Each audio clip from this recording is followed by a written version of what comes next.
Hello, everyone. My name is Frank Napolitani, and today we are talking alternatives. I'm joined by Mohamed Farid, who is a principal portfolio manager and manages the Absolute Return Strategies portfolio and is a member of the investment committee of the World Bank Pension Plan in Washington, D.C. Prior to joining the World Bank Pension Plan in 2000, Mohamed has worked for Deloitte & Touche and KPMG Financial Consulting Groups. He holds a master's degree from the Johns Hopkins University in International Economics and Political Science, as well as a master's degree in Banking and Finance from Africa Foundation in Milan, Italy. Welcome, Mohamed. Hi, Frank. Before we get started, I would like to outline the current investment landscape, as we've had such a roller coaster of a year thus far. Year to date for the S&P 500, we are currently down 7.69%. Peak to trough, we're down 31% from January 2nd to March 23rd. And since March 23rd, up 34%. The tech-heavy NASDAQ, however, is up 8.21% year to date. Peak to trough was down 21% and also currently up 34% since March 23rd. Conversely, the 10-year Treasury currently yielding 71 basis points, which was 1.88% on January 2nd, which is a drop of 62% year to date. Switching gears slightly to hedge funds, the HFR Fund-Weighted Composite Index as of April 30th is down 6.71% and is down 3.58% over the last 12 months. And one final statistic, unfortunately, unemployment, we're at a current rate of 14.7%, with 20.5 million Americans currently out of work. And I assume that number has changed over the last 3 weeks since it was last recorded. Let's dive right in, Mohamed. So investment due diligence and your overall research and underwriting process. How has COVID-19 and the shelter-in-place quarantine affected your investor due diligence and operational due diligence process? Okay, thank you. The process that we have at the World Bank in terms of investments may be different from other investors. In order to invest in a hedge fund, we need to have a certain comfort level with the investment strategy, with the manager, and with the risks around the investment strategy itself and the team, etc. And that takes a time to build that level of comfort with the manager and the trust with the manager. And that doesn't come from one meeting or two meetings. It takes a while to do that. So I would say that the COVID-19 situation had slowed us down, but it did not prevent us from continuing to talk to managers. We have WebEx with managers that we have in the pipeline. We talk to them about, especially about the March events. That was very, very busy time for us to connect with managers and talk to them to see how they responded to the event, how did the strategies, how did the portfolio held up, etc. So that slowed us down, but it did not prevent us from talking to a manager. In terms of ODD, it's a bit tricky because, as you know, like operation due diligence is a bit different from investment due diligence because it has to do the checks on technologies, it has to do the checks on so many aspects in the portfolio, the operation, etc. And given the situation that we're in right now, in the lockdown, people working from home, and it is really difficult to connect and to go to see the office and so it has challenges, definitely from the operational standpoint. Thank you. Let's dive in a little bit on the securities and say asset classes as we touch more on how you invest and what you're investing in and just overall thoughts. Speaking on hedge funds, so how did COVID-19 affect the hedge fund market in general? And then how did your portfolio react? Did the book do what it was supposed to do? Yeah, that's a very interesting question. So thank you for asking this.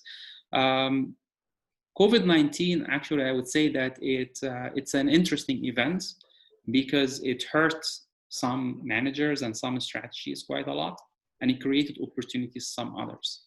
So if we look at how the events, like a mid-March event, exactly, like by mid-March, how did that affect hedge fund strategy? It affected them very negatively. Hedge funds that have beta suffered quite a lot because of the drop in equity markets. Hedge fund RVs face different type of challenges. The illiquidity in markets, like nobody would have dreamt that treasury markets would be illiquid. And hedge funds face that type of situations. It was really a very challenging period. In terms of our portfolio did what it expected to do. So we expected RV strategies to get hurt. They got hurt, but the magnitude was far larger than what I expected to see. That's basically how it affected it by March. The interesting thing, once liquidity came back to market, we had a very, very narrow V-shaped recovery in the portfolio. So the portfolio ended up by the end of April recovering all the March losses and more.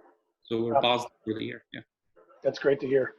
And just for our viewers, RV is relative value. You mentioned some of the risks that were tied to relative value. Can you touch on some of those items that you faced or those managers experience? Sure. So basically, I think I would say that the main risks in RV strategy was the lack of liquidity, and this is something that we didn't see for quite a long time, and investors themselves did not realize how illiquid markets could be. But if you look at it, and an RV strategy is a big umbrella. So fixed income arbitrage that faced with this illiquidity, I would say that the government response helped them quite a lot to recover because the spreads narrowed quite a lot. So they made money as a result, and some of them could recover, some others could not. And it's really difficult to distinguish them because once you go through this crisis, you have higher haircuts, you have margin calls, and that tends basically to have funds blow up. So some of them did have very bad losses, and some of them didn't basically weather this event nicely. Those who have tail hedges in the portfolio, who have basically trades that could offset these losses, did very good. So they didn't have margin calls or to have very significant haircuts. So they will be able to post well. So it's really different from one strategy to other strategy. But I would say that the main risk in this events were really the lack of liquidity. Understood. And when you mentioned weathering the volatility, maybe some of your more defensive hedge fund strategies, do you feel they did what they were supposed to do in general? Yeah, that's actually also a tricky question to answer. And it is not a fair comparison to 2008. I know you hear in the media quite a lot that hedge funds said, and the numbers really suggest that. So the numbers suggest that hedge funds in general protected capital compared to equity markets, and they did better than they did what in 2008. Numbers suggest that. But if you look really and you dig deeper into it, you would see what made managers, or what rescued managers, I would say, in this environment with the very fast response by the government authorities. The Fed intervened, you had fiscal stimulus, you had other things that all helped these managers not to show the actual losses that they showed in 2008. In 2008, you had a longer time for the government to respond, so managers suffered more. So if 2008 were to repeat itself, and the government response was to repeat itself, I would have expected hedge fund managers to suffer far more than 2008. Understood. Okay. And although you might be biased in your given role there at the World Bank and overseeing, obviously, the absolute return portfolio strategy, would you say now is the time for investors to increase their allocations or ramp up those allocations, or no? Yeah, so again, that depends on the strategies, Frank. So if you look at macro strategies, for example, macro strategies really had a very tough time in the past, generating returns, and investors abandoned allocation to these type of strategies. I expect them to do very well going forward. And the reason is very simple. COVID strategies helped them quite a lot. Before COVID-19, you had basically an economic holes in all these countries, and now COVID came in, and you have different fiscal and monetary responses by government in different countries. So that creates a larger dispersion. It creates trend by countries, and macro managers are the best to take advantage of these type of trends in markets. And without asking you any names of any of your portfolio positions, are there strategies maybe that you've increased or decreased over the past, or looking to increase or decrease over the next couple months? Yeah. So we at the bank, we took advantage of the spreads in fixed income arbitrage strategies. So when we faced with the illiquidity events in treasury markets and spread widened quite a lot, that was a very good time to allocate capital to these type of strategies, and we benefited a lot from that. Other managers that we allocated money to were basically existing managers that saw widening of spreads in different asset classes, such as volatility arbitrage and so fixed income arbitrage, volatility arbitrage. These are the managers that we allocated to.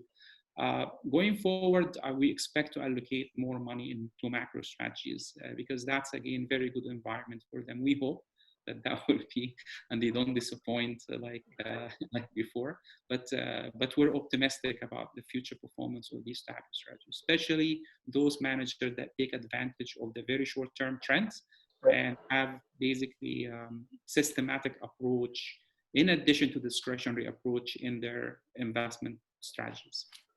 Great. And why don't we dive into some asset classes for a second? Why don't we touch on equities? Maybe your general view and alpha generators or drivers for equities. Yeah, equity strategy. I mean, I'm not an equity specialist. I'm a hedge fund specialist, but I can tell you basically that what I hear from equity long short managers that they thought back then in the middle of March that dispersion was quite large, and they thought that was going to be the best environment for stock picking. And things are different now because you have so much money got in the system. Correlation went all high. Correlation are very high. Dispersion among stocks got affected. However, when we see going forward companies that will go bankrupt or go under, there will be like winners and losers definitely going forward, basically because of the impact on the COVID-19. So managers could basically take advantage of that, but that could be very limited given the high correlation among stocks right now. I actually attended a presentation yesterday, and the presenter basically was showing a graph of the PEs of the stock market in the US, and it is and in order for the stock market to be fairly valued, he said that it had to go down by in the 20 to 25%. So that shows you at even these levels, which were not really at the higher watermark yet, stocks are extremely valued. So that is from maybe the US market perspective. So that brings you back almost to the 2,200 level on the S&P. Exactly. I know we got very close to touching, and on March 23rd. Or in that vicinity there. Why don't we touch on public credit? I know there's been a major dislocation in the credit market in general, both public and private. Staying with the public side first, how has that dislocation affected both investment grade bonds and also high yield bonds as well? Yeah, again, there is every single day things change. So before basically, again, the government intervention and the Fed basically buying credit, things were a bit different. This asset class has a structural issue in it. So if you look at the outstanding bonds in the market, and you look at and you compare the level of these outstanding bonds, how pricey they are, and you compare them to the inventory that dealers have in their own warehouses, you see a very, very large gap between them, between these two. However, if you go back maybe 10 years, it was very, very narrow. Like in 2008, literally the gap was very, very small compared to today. So in a situation like this, when you have the structural, and that really was driven by the ETF to have the outstanding bonds go all the way up. So if you go in a situation like COVID, when you have illiquidity in this market as a whole, you tend to see the gap risks really are really very high. So that is that's a problem. That's really a problem. Now, going forward after the Fed intervention, the Fed basically is providing liquidity to the market. by buying basically credit. But again, the Fed is not buying everything. They are buying really certain sectors and certain things. So they will provide liquidity in these type of sectors, but other sectors that will be ignored, then probably they will have lack of liquidity as well. So you will still have dispersion in credit market despite of Fed intervention. That's how I see it. So long short credit manager would definitely benefit quite a lot from that. Do you think, and I don't want to put you on the spot too much and veering off some of our questions here, but given your answer, do you think this will be a boom for some distressed securities managers? Where I understand that there's some funds, out there, folks out there raising, opportunistic distress funds in advance of what they feel is going to be a wave of bankruptcies, whether that be on the consumer side, obviously with energy, the major drop off in oil there, how that's affecting energy companies, because I realize they're big issuers of high yield debt. How do you think the opportunity set will lay out for distress managers? Yeah, very good opportunity set there. And the reason being is that actually it's twofold. One is, as you know, that there will be losers and winners as a result of the COVID in companies. So companies expect to go under and companies expect to benefit. So there will be distressed opportunities for sure. But the difference, if I were to compare this with 2008, you would see that managers are starting to be smarter in terms of their approach to this strategy. So you find the vast majority of funds really are doing it in a kind of a private equity structure, not in a very liquid, terms like, or being part of a multi-strat, and you had this illiquid investment in multi-strategy funds and things like that. So I think structurally it's really good to see that type of behavior. So the opportunity set in distress in the current structure that managers are doing is really good opportunity set right now. Excellent. And switching gears slightly, we're going to stay on credit, but we'll move from public to private. So some of the structural issues with private credit right now. Yeah, so the private credit really has attracted so much capital in the past 5-6 years, and that was worrisome for a variety of reasons. One is this capital need to be deployed in the market. So given basically a smaller opportunity set, and you have a lot of capital chasing very fewer opportunities. So that was a challenge, or will be a challenge going forward, like in that space, unless the distress now came in, so that can basically make things a little better. But still, you have the loan market, basically the private credit in the direct lending space could face a lot of challenges. Why? Even despite the fact that you have the rescue from the Fed and buying credit and buying stuff like that, then companies are expected to go under, and they are expected not to pay, and they probably have the default rates could probably increase. I don't know by how many folds. I mean, given the number of unemployment that you told me today, then one would expect the number of defaults also to increase. And I don't know what would be the impact on these managers yet. I'm very interested to know how would they perform in our own portfolio in Q1, but unfortunately we don't get this number. There is a 1 quarter lag. So I would like basically to get a sense of that and to see how this asset class will perform going forward. So that is an issue. In addition, you have basically the covenant light loans. You hear, of course, a lot about that. So we're going back to pre-08 in a way, and so I'm not very optimistic about the private lending especially, but I'm very optimistic about the distressed opportunities and special situations in the private market for sure.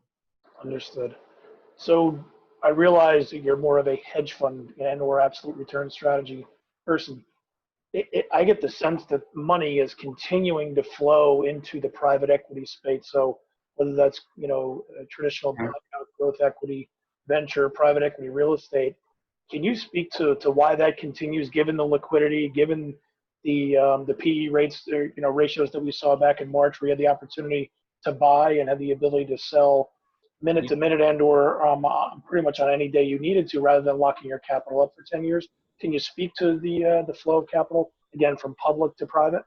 Sure, I'm happy to do that. I'm sure that there are many reasons, many scientific reasons one can mention, but I'm going to give you another perspective, which is from an investor standpoint, who has a board to report to and things like that. And I see this, in all investors, many of the investors basically have this problem. Investors need to report their results to boards. And if you have, let's assume, for example, that you have a long-only equity portfolio, or you have a long-short portfolio, and this portfolio gets hurt so much by factor moves. The factor volatility now is much higher than in the past. So why would an investor invest in an equity market, public equity market, where correlation are so high, and among stocks right now because of the impact, this is another QE, the impact of the stimulus, and get hurt a lot by factor moves and show losses, as opposed to hide behind the illiquidity in the private market. The illiquidity in the private market is protecting investors to show their results in a way. And the dispersion in the private market is higher now compared to the public side. And I see basically the how would I say it, not the stock picking, but the company picking, the private company picking, basically the dispersion there is really healthy. So for this reason, investors, I think investors will continue to shift more and more capital to private. In addition, also, if you were to think about it, you would see, if you compare how much a long-only equity manager and active managers is giving you above the S&P 500, and you compare this to even the poor illiquidity premium that the private equity is giving you compared to historical, you would still see the private equity premium is more attractive. So for all these reasons, I think investors are going to basically allocate more to private markets. You touch on the illiquidity premium and/or the private equity to public equity premium there. Do you have a sense of what that is currently? Yeah, sure. When it comes to, I don't want to be harsh on private equity, because there is a scientific rationale, and there is an investor type of average investor rationale. So an investor rationale basically is looking at the reason that I stated to you before on investing in private markets. But the scientific rationale is basically to assess basically the illiquidity premium, is to say basically the following: the private market is not more than a levered play on the public market because it has leverage. So if you do apples to apple comparison and you lever, let's say for example this leverage could be 1.2, 1.3. So if you lever the S&P 500 by 1.2, 1.3, you would have a very high, I think you would have a good maybe 4% or 3 to 4% differences between the S&P. You would gain more in the S&P levered compared to private equity. And this is the scientific way. But investors like us don't do that, don't lever public equity markets. So that is basically why they invest also in private. Now, going back to the spread itself, the spread had narrowed significantly from the past. So before the financial crisis, you had a very healthy spread, and roughly maybe I would say 4%, 5% spread. But right now it's hardly any. So if you look at, we look at the bank at Cambridge Associates benchmark, and I'll just give you an example. So in the past 10 years, this benchmark has made 12.2%. If you look at the past 10 years of the S&P made you 13% or 13.6%. And I'm giving this number as of end of 2019 because I don't have that. So you see that the S&P has generated even higher return compared to the private benchmark. So the illiquidity premium is really poor. But if you were to talk to private equity managers and you address this issue with them, they would basically argue by saying the liquidity premium is there because the equity market is dominated by fewer tech companies. So if you take that out of the equations and you look at the rest of the S&P 500 and you compare basically the performance of them compared to the private equity markets, then the spread is going to be much higher.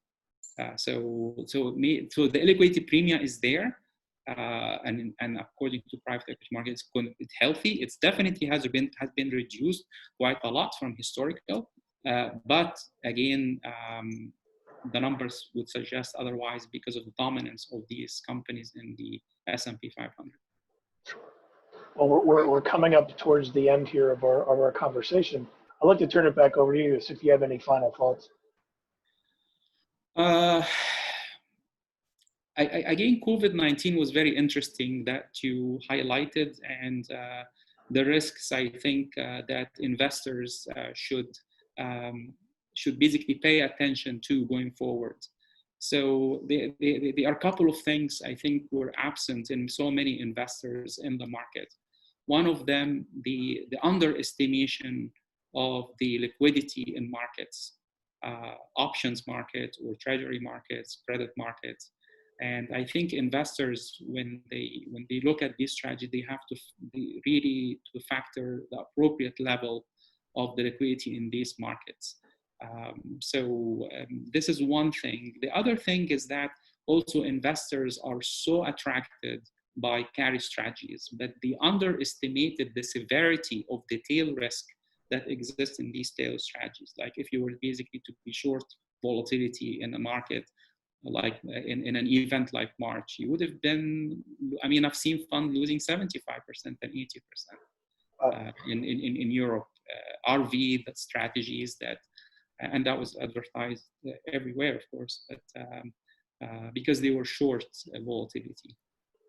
So I think the underestimation of the tail risk in carry strategies, in RV strategies, the underestimation of the illiquidity that markets can be, that need to be revisited. I would think so. Great. I really appreciate that feedback and your time today. And thank you very much. And hopefully you and your family remain safe during this. And thank you everyone for participating today and talking alts. Thank you very much.